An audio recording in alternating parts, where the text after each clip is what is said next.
శివునికి పంచామృతాలతోనే అభిషేకం చేస్తారు.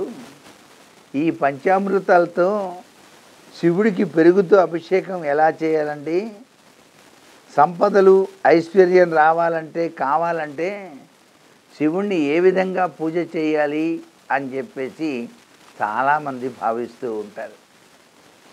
శివుడు అభిషేక ప్రియుడు. ఆయన ఆలాహలం ఉంది కదండి ఆ గొంతులో. అందుకని చెంబుడు నీళ్లు పోసినా కూడాను చల్లగా ఉంటుంది ఆయనకి. అసలు ఎటు గంగమ్మ ఉన్నది, కానీ మనం మంత్రాలతో గనక హర హర మహాదేవ అంటూ నీళ్లు పోసామనుకోండి ఆయనకి హాయిగా చల్లగా ఉంటుందన్నమాట. ఇక్కడ పెరుగుంది చూసారా? ఆ పెరుగు దేనికి సూచకం?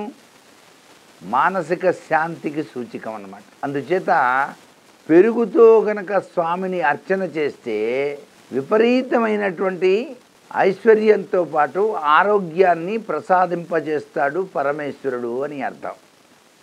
పంచామృతాలు మనం తప్పనిసరిగా అభిషేకంలో వాడాలి. పంచామృతాలతో అభిషేకము పంచముఖ పరమేశ కరుణించుము అని అర్థం. ఇక్కడ షణ్ముఖ శర్మ గారు రాశారు ఆ పాట. ఆయన మహానుభావుడు. బ్రహ్మశ్రీ షణ్ముఖ శర్మ గారు రాసినటువంటి ఆ పాట వింటేనే చాలండి ఒళ్ళు పులకించిపోతుందన్నమాట. ఎస్పి బాలసుబ్రహ్మణ్యం గారు పాడారు. ఆయన స్వర్గలోకంలో కూడా శివుడి దగ్గర ఇదే పాట పాడుకుంటూ ఉంటాడు. పంచామృతాలతో అభిషేకము పంచముఖ పరమేశ కరుణించుము అని చెప్పేసి. అసలు ఏమి కవిత్వం అండి! దానిలో ఒక్కొక్క దీనికి ఒక్కొక్క తత్వాన్ని చెప్పడం జరిగిందనమాట. ఆవు పాలతో చేస్తే ఏమిటి, పెరుగుతో చేస్తే ఏమిటి, ఆవు నెయ్యితో చేస్తే ఏమిటి, ఆహా అద్భుతం, ఆనందం, అమోఘం. మనం కూడా అదే భావన పరంపరతో స్వామిని ఆరాధన చేయాలి. ఆ స్వామిని అభిషేకం చేయాలి. ఆ అభిషేకం చేసేటప్పుడు మనస్సు ఎటు పోకూడదు.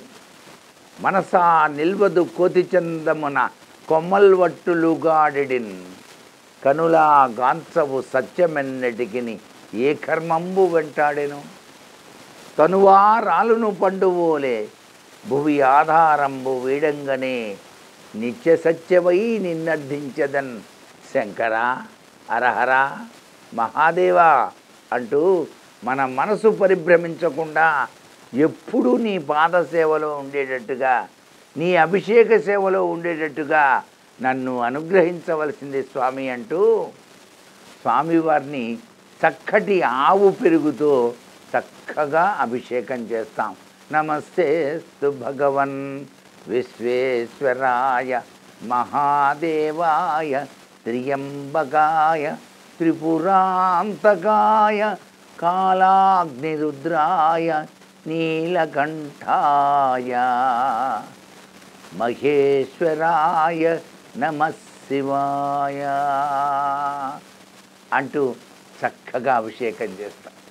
ఒక భక్తుడు నీళ్ల కోసం వెళ్ళాడు నదీ తీర ప్రాంతానికి. అక్కడ గంగ ఉదకం తేవడానికి వెళ్ళినప్పుడు అతగాడికి అనిపించిందట, గంగ ఉదకము తెచ్చి నీకు, గంగ ఉదకము తెచ్చి నీకు గంగతో పూజేదమంటే గంగనున్న చేప కప్పలు ఎంగిలంటున్నాయి లింగా మా దేవ శంభో. నేనేం చేసేదయ్యా, ఇక్కడ అన్ని చేపలు ఉన్నాయే గంగలో, ఆ ఎంగిలి వచ్చేస్తున్నాయి కదా, ఏ విధంగా తెచ్చి నీకు పూజ చేయను గంగతో అని చెప్పేసి వాపోయాట. అంటే అంత పరిశుద్ధమైనటువంటి తత్వచింతన ఆ మనసుకు కలిగిందన్నమాట.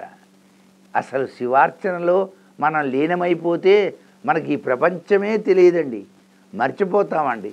అందుకే ఆ శివార్చన చేసే జన్మ ధన్యమై మన్ని అనుక్షణం కూడా అనుగ్రహిస్తుంది.